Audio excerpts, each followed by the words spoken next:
사랑하는 라크로스 세수만교회 성도 여러분 안녕하세요. 2020년 9월 13일 주일 메시지를 전해드리겠습니다. 말씀 전하기 전에 몇 가지 광고 말씀 잠깐 드리겠습니다. 어제 마이클 스티븐 집사님과 마르타 마블 성도님의 결혼식이 하나님의 축복 가운데 잘 이루어졌습니다. 하나님께서 이 귀한 가정 굳게 붙들어 주시고 축복해 주시기를 간절히 기도드립니다.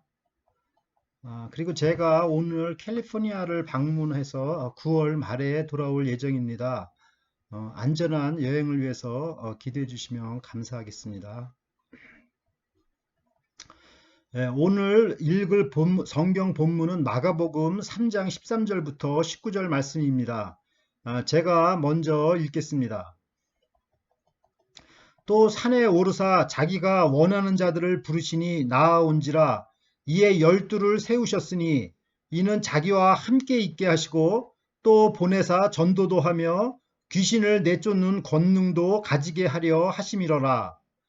이 12를 세우셨으니 시몬에게는 베드로란 이름을 더하셨고 또 세베대의 아들 야고보와 야고보의 형제 요한이니 이 둘에게는 보아너게 곧 우레의 아들이란 이름을 더하셨으며 또 안드레와 빌립과 바돌로메와 마테와 도마와 알페오의 아들 야고보와 및 다데오와 가나안인 시몬이며 또 가롯 유다니 이는 예수를 판 자더라. 아멘. 잠깐 기도드리겠습니다. 하나님 아버지 12제자를 통하여 전 세계 땅끝까지 복음을 전하기를 원하시는 주님, 이 시간 주님의 이 마음을 잘 헤아리도록 주님 도와주시고 주님의 뜻이 이 땅에서도 이루어지게 하여 주시옵소서. 마이클 스테판 집사님의 새로운 가정을 이루게 하심을 감사드립니다. 이 가정을 축복하여 주시옵소서. 감사드리며 예수님의 이름으로 기도드립니다. 아멘. 마가복음 3장 13절을 보십시오. 또 산에 오르사 자기가 원하는 자들을 부르시니 나아온지라. 예수님께서 수많은 환자들을 치료하시고 이제는 제자들과 함께 산에서 쉼을 갖고자 하셨습니다. 그러니까 한마디로 리타이어를 하신 것입니다. 리타이어란 우리 영어로 리타이어, 타이어를 다시 갈아 끼운다는 그런 의미가 있습니다. 그러니까 잠깐의 그 쉼이라는 그 충전은 또 그 다음 일을 위해서 참 중요한 짧은 시간이죠. 예. 누가복음 6장에서는 예수님께서 밤새 기도하셨다고 이렇게 기록이 되어 있습니다. 즉 철야 기도를 하신 것입니다. 그 이유가 무엇일까요? 그것은 날이 밝자 예수님께서는 제자들 중에 자기가 그 원하는 자들을 이렇게 부르시고 이렇게 세우신 것입니다. 죄송합니다. 그러므로 예수님께서 제자를 부르심에 있어서 그 간절함과 그 신중함이 깃들어 있는 것을 우리가 알 수가 있습니다. 이때 그 부르심에 응답하여 제자들이 나아왔습니다. 여기서 나아왔다는 의미는 자기의 관심 분야인 것을 뒤로 하고 예수님께로 나아왔다는 것입니다. 여기서 잠깐 우리가 그 신학적인 이슈를 살펴본다면 그 장로교단에서 주장하고 있는 예정론과 또 감리교단에서 주장하고 있는 그 자유의지론을 이렇게 간단하게 이렇게 설명할 수가 있을 것 같습니다. 즉 예수님께서 이렇게 선택을 하시고 그 다음에 제자들의 어떤 그 동의가 이루어진 것을 우리가 이렇게 한눈에 볼 수 있습니다. 그러므로 이 장로교단의 예정론과 감리교단의 그 자유의지론, 이런 것들이 어떻게 충돌되는 것이 아니라 전체적인 그 관점에서 이게 조화를 이루는 것을 우리가 볼 수 있습니다. 어느 것이 뭐 잘못된 것이 없고 서로 보는 관점이 다르다는 것을 알 수 있습니다. 그러므로 예수님께서 선택해서 그 제자들을 부르셨을 때 이 제자들이 그 마지못해 끌려가서 그냥 억지로 그냥 뭐 이렇게 일을 하는 것이 아니라 제자들 마음속에는 그걸 자기가 그 예수님의 부르심에 그 동의하는 그런 자유 의지가 있는 것입니다. 그러므로 우리 성도 여러분들도 예수님께서 여러분을 원하셔서 이렇게 부르신 것이고 여러분을 이렇게 선택한 것이고 또 여러분들께서도 예수님이 좋아서 또 예수님을 여러분이 이렇게 뭐 선택했다고 볼 수 있는 것입니다. 그러니까 여러분이 예수님을 이렇게 따르고자 한 것입니다. 뭐, 나 그냥 가기 싫은데 그냥 억지로 끌려 나오는 것이 아니라 예수님의 선택과 여러분의 그 자유 의지가 이렇게 조화롭게 이루어진 것을 우리가 볼 수 있습니다. 그러면 그 예수님께서 자기의 원하시는 제자를 부르시는 그 목적이 무엇입니까? 마가복음 3장 14절에서 15절을 보십시오. 이에 열두를 세우셨으니 이는 자기와 함께 있게 하시고 또 보내사 전도도 하며 귀신을 내쫓는 권능도 가지게 하려 하심이로라. 첫째는 그 예수님이 진짜 외롭지 않게 그 제자들과 그 함께 있기를 원하셨다는 것입니다. 그러니까 우리 저 제자들이 정말 예수님 외롭지 않게 정말 예수님과 그 함께 지내는 게 그게 얼마나 중요한 건가 그것을 알 수가 있습니다. 우리가 뭐 그냥 뭐 예수님의 일을 한다고 하면서도 그 예수님과 상관없이 그냥 막 자기 일만 꽉 하고 자기 생각대로 한다고 한다면 그것은 정말 그 예수님과 함께 거하는 삶이 아니라고 볼 수 있죠.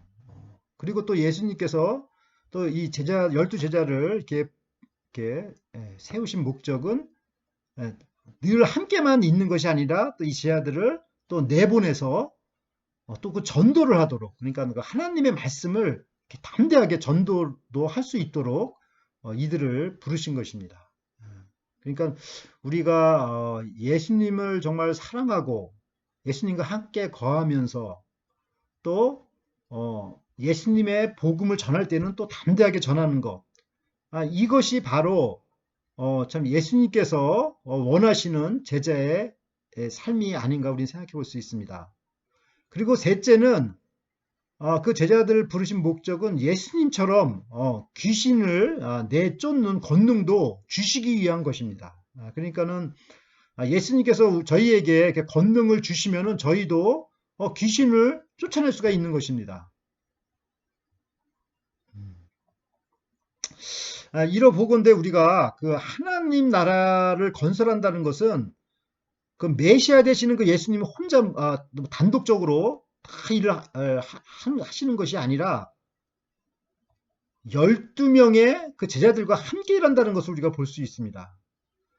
만약에 함께 일하는 것이 아니라면 예수님께서 굳이 뭐 제자들을 이렇게 세울 필요가 없이 그냥 무리들한테 말씀 전하시고 쭉 이렇게 가르치시다가 십자가에 달려 돌아가시고 뭐 부활하시고 이렇게 뭐 이런 일을 하실 수가 있지만 예수님께서는 그렇게 일을 하시질 않고 12 제자들을 보내서 자기가 없을 때를 대비해서 그 일을 대신 이 제자들이 할 수 있도록 부르셨다는 것입니다.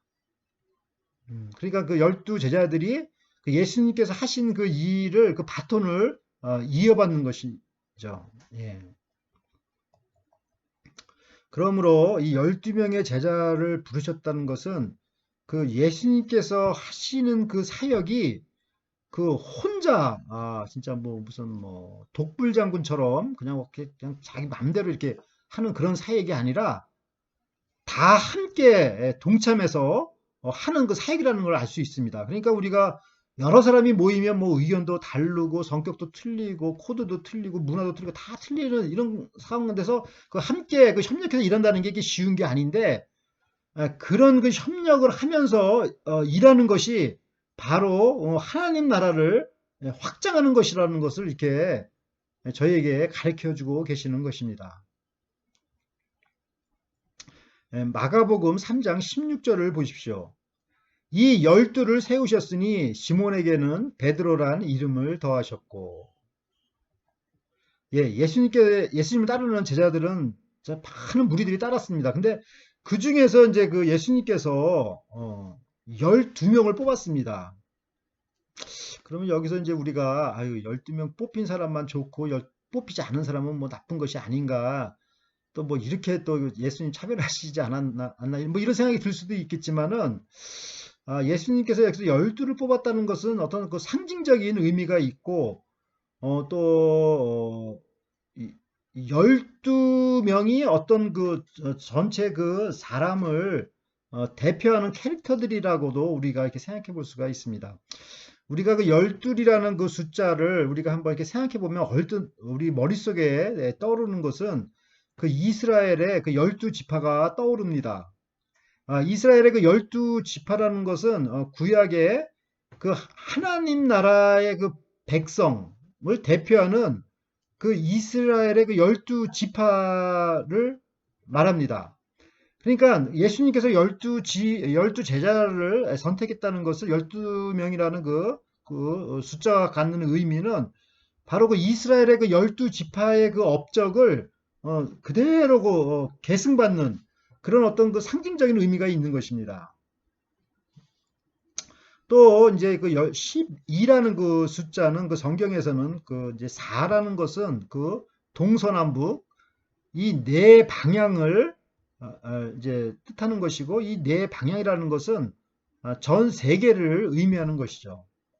그리고 이제 그 3이라는 숫자는 그 삼위일체, 그러니까 아주 완전수, 아주 뭐 단단한 숫자 이런 걸 우리가 생각할 수 있습니다. 예를 들어서 뭐 끈 하나는 쉽게 끊어질 수 있지만 그 삼겹줄은 잘 안 끊어진다는 그런 잠언의 그런 말씀이 있듯이 강하다는 것입니다.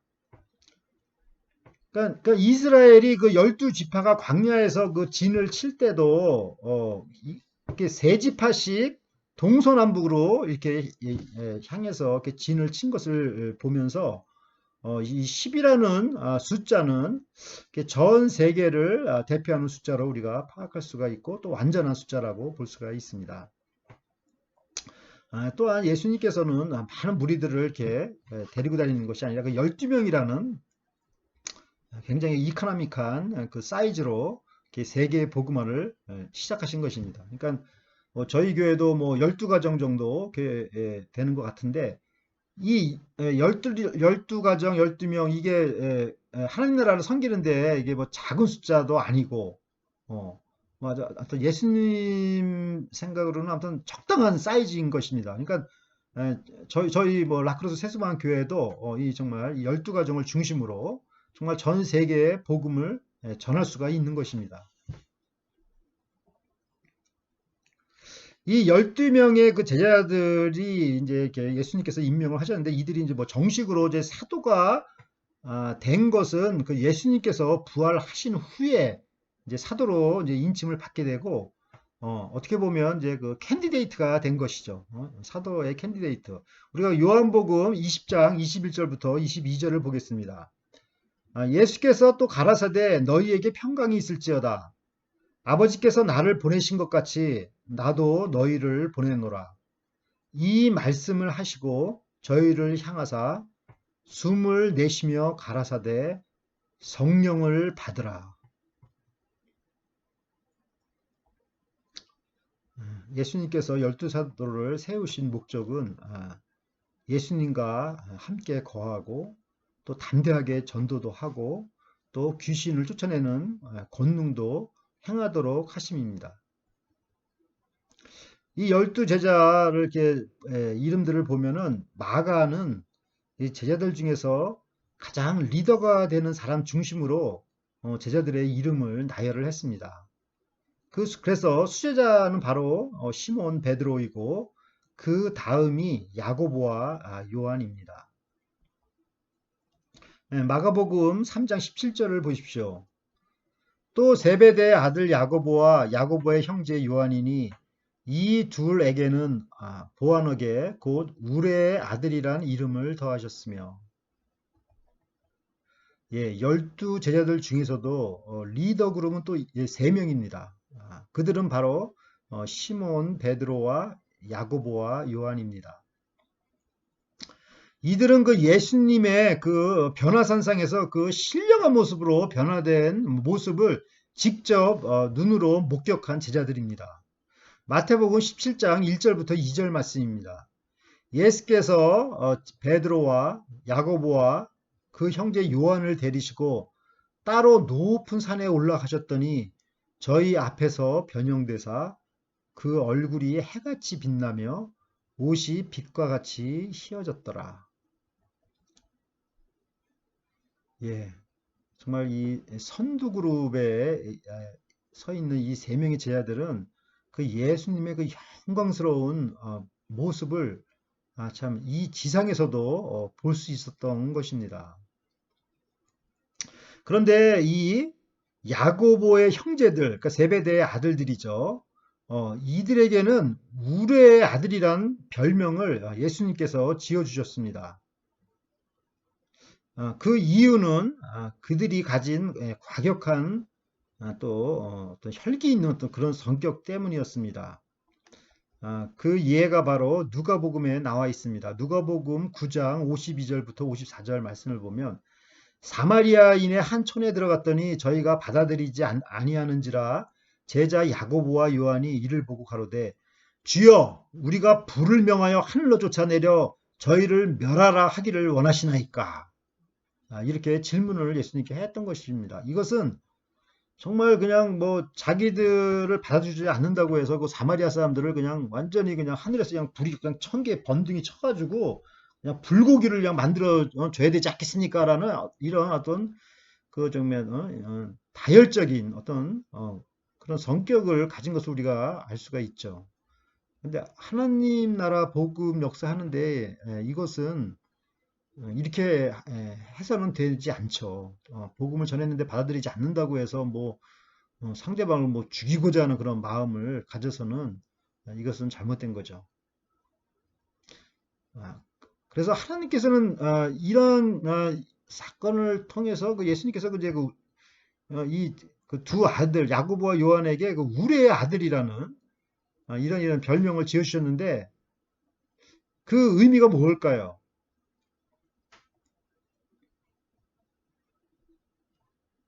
이는 이러한 그 과격한 성격이 오히려 그 복음을 위해서는 그 순기능으로 일하시기를 원하신 것입니다. 그러니까 주님은 우리의 어떤 그 약점을 그걸 잘 이렇게 살려서 그걸 강점으로 사용하시기를 원하십니다. 우리 교회 안에도 어떤 분은 성격이 굉장히 과격하신 분도 있고 어느 분은 그냥 조용하신 분도 계시고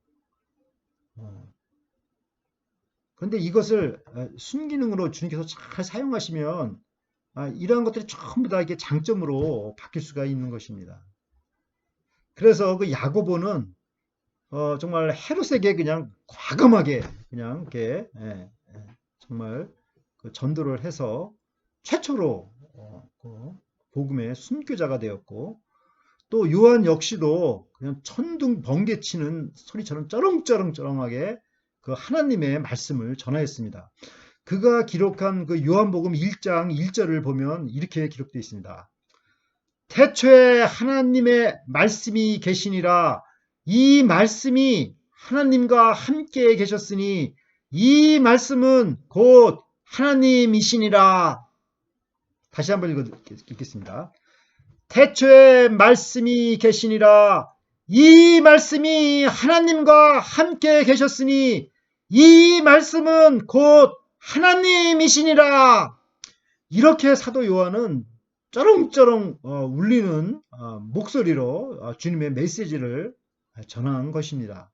그러니까 그의 그 과격한 성격을 잘 정말 살려서 정말 하나님의 말씀을 전하는데 정말 그냥 강하게 이렇게 임팩트가 있게 전한 것입니다. 이 베드로, 야고보, 요한은 제자들 중에서도 그 선두 리더 그룹이었습니다. 사랑하는 성도 여러분, 여러분도 이렇게 사도로 부르심을 받은 줄 믿습니다. 이 세 명의 제자들처럼 선두 그룹에 서서 주님을 섬기시기를 간절히 축복합니다. 축복하며 기도드립니다. 마가복음 3장 18절에서 19절을 보십시오. 또 안드레와 빌립과 바돌로메와 마테와 도마와 알페오의 아들 야고보와 및 다데오와 가나안이 시몬이며 또 가룟 유다니 이는 예수를 판자더라. 예, 이들은 나머지 9명의 제자들 이름입니다. 그 중에 맨 나중에 기록된 제자는 가룟 유다입니다. 이 제자는 예수님을 은 30냥에 판 제자였습니다. 12명의 이름 중에서 제일 마지막에 기록되었고 또 가룟 유다는 부활하신 예수님을 만나뵙지 못하여서 사도가 못 되었습니다. 사도란 예수님과 함께한 사람들이며 부활의 증인입니다. 이들이 기록한 글이 성경이 되었습니다. 그런데 왜 예수님께서는 자신을 팔 사람인 가룟 유다를 12사도의 후보자로 임명하셨을까 궁금증이 생깁니다.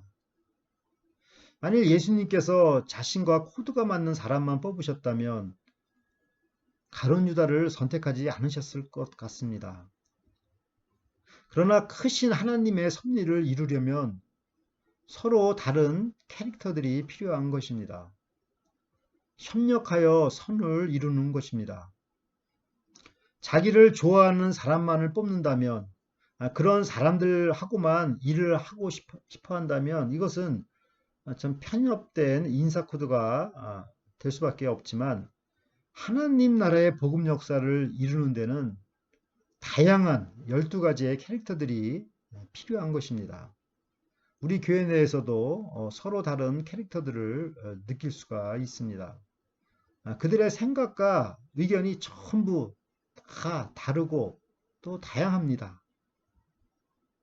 그러나 주님께서는 이런 서로 다른 이런 다양한 캐릭터들과 함께 동거하시면서 세계 선교를 구상하신 것입니다. 그러므로 하나님 나라의 그 건설은 그 서로 다른 캐릭터들이 모여서 함께 일하는 공동체가 되어야지 그 하나님의 나라를 섬길 수가 있는 것입니다. 그러니까 저 사람 나랑 성격이 틀려 하고 그 사람을 배척한다면 그만큼 하나님 나라에 대한 그 파이가 적어지겠죠. 그렇지만 우리가 서로 다른 사람들을 다 품고 다 함께 일하려고 참고 인내하면서 일을 하려고 한다면 그 파이가 커진다는 것이죠.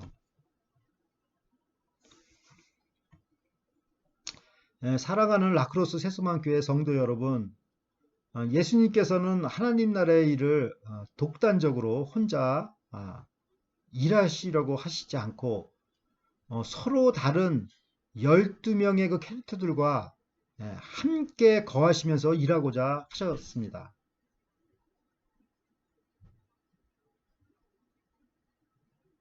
이들 중에는 세베대의 아들들이나 레이, 마테와 같은 그 부자들도 있었고 또 대부분은 가난한 그 사람들이었습니다. 또 대부분 또 갈릴리 농촌 출신들이었지만 또 가룟 유다 같은 경우는 또 예루살렘 도시 출신이었습니다. 그러니까 엘리트 출신이죠. 또 아까 말씀드렸던 그 세베대의 아들과 같이 야고보와 요한은 정말 혈기가 정말 많은 과격한 성격을 가졌기 때문에 또 이런 사람들하고 또 같이 또 하나님의 나라 일을 한다는 게 쉽지는 않지만 다 이런 서로 다른 사람들이 다 어우러져 모여서 한 공동체가 되어서 함께라는 것이 바로 하나님의 나라 건설의 초석이라는 것입니다. 하나님의 나라는 자기 성격에 맞는 사람들만 모여서 이루어 나가는 것이 아니라 서로 성격과 자라온 환경이 다른 사람들이 모여서 함께 이루어 나가는 것을 우리가 알 수 있습니다. 교회는 하나님 나라 확장의 모판이라고 볼 수 있습니다. 서로 성격이 다른 사람들이 모여서 시작되는 것입니다. 주님께서는 이들을 부르셔서 함께 있기를 원하셨고 또 이들이 담대히 세상에서 복음을 전하기를 원하셨습니다.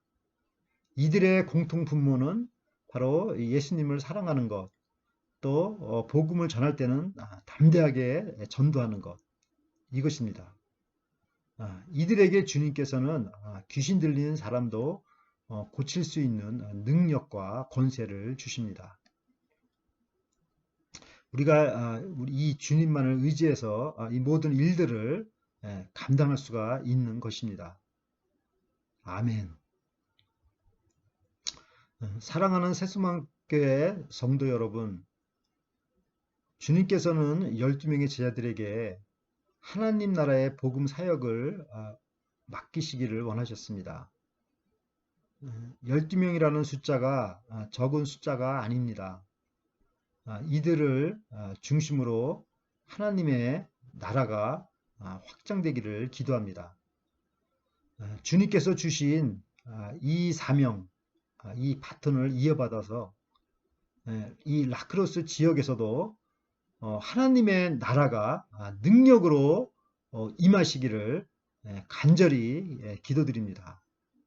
아멘. 다 함께 기도드리겠습니다. 하나님 아버지, 12명의 서로 다른 제자들을 비전 가운데로 부르시고 함께 있게 하시고 전도하게 하시고 권능을 주셔서 귀신을 쫓아내게 하심을 감사를 드립니다. 저희가 늘 주님과 함께 거하면서 맡겨주신 이 사명을 잘 감당할 수 있도록 도와주시옵소서. 제자로 부르심을 받은 이 몸, 이왕이면 제자로서 선두그룹에 서서 열심으로 섬기게 하여 주시고 어떤 서로 다른 캐릭터라도 함께 품고 일하여서 하나님의 나라가 확장되게 하여 주시옵소서. 성격이 서로 다른 사람들과 함께 동역하는 법을 배우게 하여 주시옵소서. 새로 결혼한 마이클 스테판 집사님 가정 축복하여 주시고 남은 삶을 주님 영광을 나타내는 귀한 복된 삶을 살게 하여 주시옵소서. 주님, 저희 아프신 저희 교회 성도님들에게 치료의 광선을 비춰주셔서 감사를 드립니다. 온전하게 회복되게 하여 주시고 하나님 나라 확장에 귀하게 쓰임받는 성도님들, 사도들이 되게 도와 주시옵소서.